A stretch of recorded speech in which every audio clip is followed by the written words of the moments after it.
where Governor Ron DeSantis signed into law new voting restrictions yesterday.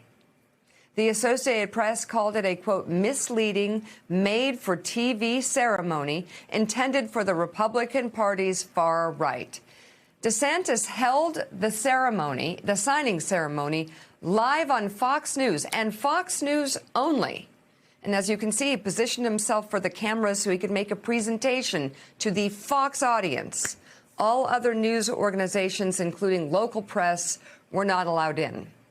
A columnist at the Sun-Sentinel tweeted, news media barred from entry at signing of controversial elections bill. DeSantis spokeswoman says the bill signing is a Fox exclusive. A reporter for the local CBS affiliate tweeted, the signing of a law that will affect all Floridians, and there won't be a camera from a Florida TV station allowed inside. This is not normal.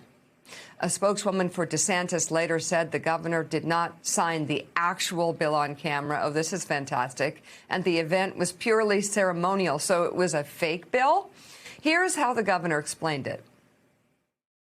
We were happy to give them the exclusive on that, and I think it went really, really well. But that's broadcast to millions of people, not just in obviously throughout the whole country, but a huge number of people in Florida are watching that. We had a crowd. We probably had 1,000 people in the crowd that were really cheering on.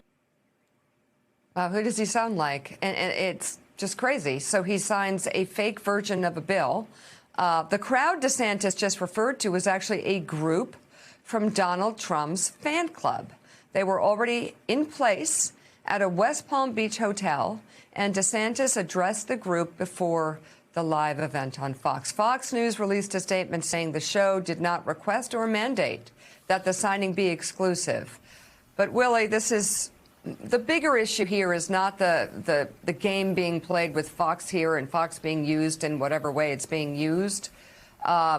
But the laws that he's signing, I mean, all of this is, when you look at what's going on in Florida, not necessary in Florida, but really, like, to really continue to reinforce and validate Donald Trump and his big lie. And the bigger conversation is that Trump has not gone away and he's planting roots. Well, this law and others like it in Georgia and Texas and across the country are built on the foundation of that lie, that the 2020 election was not safe and secure, despite everything we know about it. And despite, by the way, what Governor DeSantis said back in February, he was touting the election process in Florida as having been safe and secure. Let's talk about the details of the new law. It adds some new hurdles to voting by mail. It limits who can collect and drop off ballots and makes it more difficult to provide water for voters waiting in line. The big question, why was it needed? In 2014, 2016, and 2018, Republicans outnumbered Democrats in the mail-in vote. But in 2020, Democrats dominated there as more voters requested mail-in ballots during the pandemic. Governor DeSantis claims the law will restore confidence in the state's elections, yet Donald Trump won Florida, and there have been no legitimate allegations or evidence of widespread voter fraud. The AP has called Florida a model for what voting should look like in America. Governor DeSantis himself, as I said, has praised how well the state manages its elections. The way Florida did it, I think, inspires confidence. I think that's how elections should be run, rather than us be at the center of a Bush versus Gore in 2020.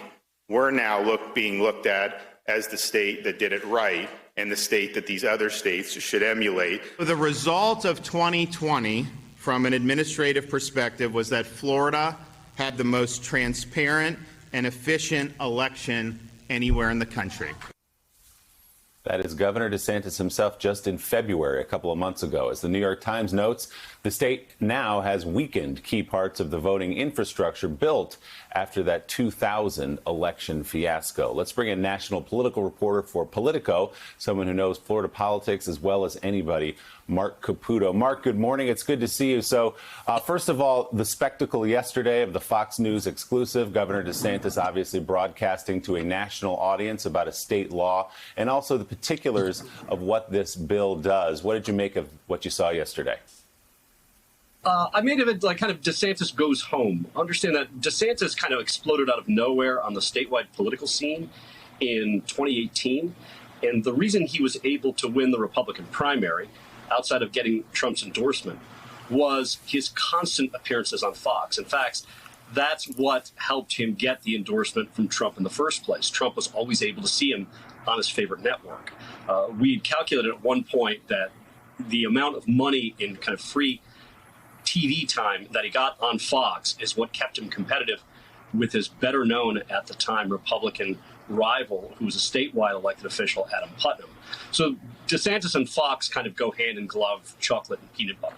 So in this regard, it's probably no surprise. Also, DeSantis increasingly, amid the pandemic, reverted back to being much more of a reactionary, right-wing conservative politician.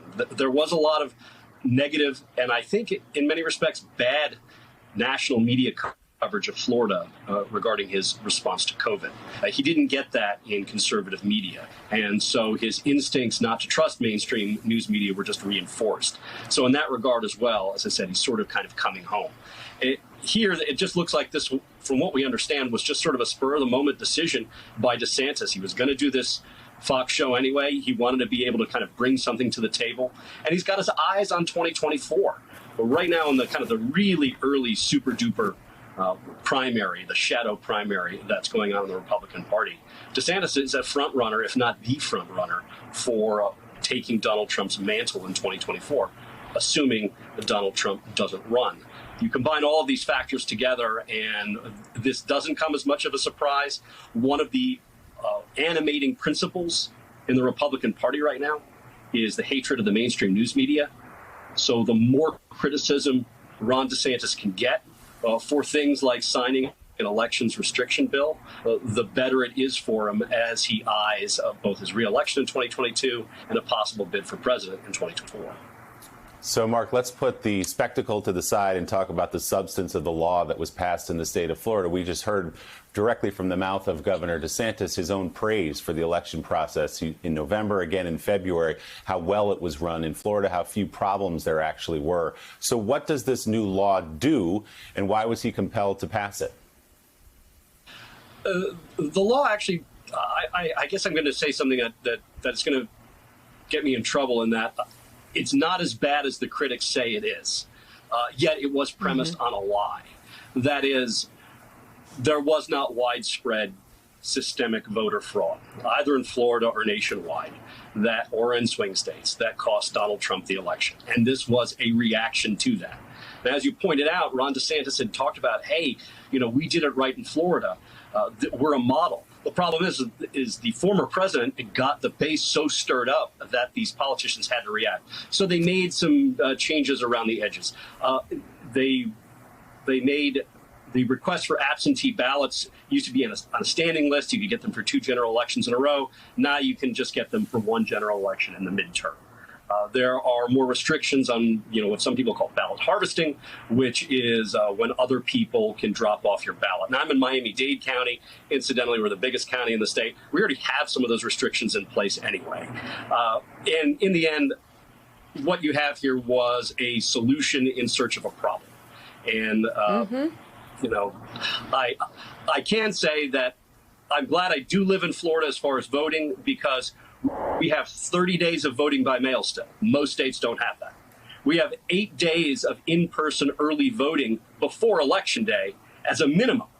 Here in Miami-Dade County, we've got 14 days of that. And then you got Election Day voting. So those abilities to cast ballots were not restricted. But these kind of smaller, minor changes that were made, things that do make it a little tougher for some folks to register to vote or some folks to cast their absentee ballots were made. There are also changes made in drop boxes as well. Those were done largely to just kind of placate the base to say, you wanted us to do something, now we've done something. Politico's Mark Caputo, I think you put it all into context perfectly. Hey, thanks so much for watching our YouTube channel. You can follow up on today's top stories and breaking news, or catch up on your favorite MSNBC shows all in one place. Download the NBC News app today.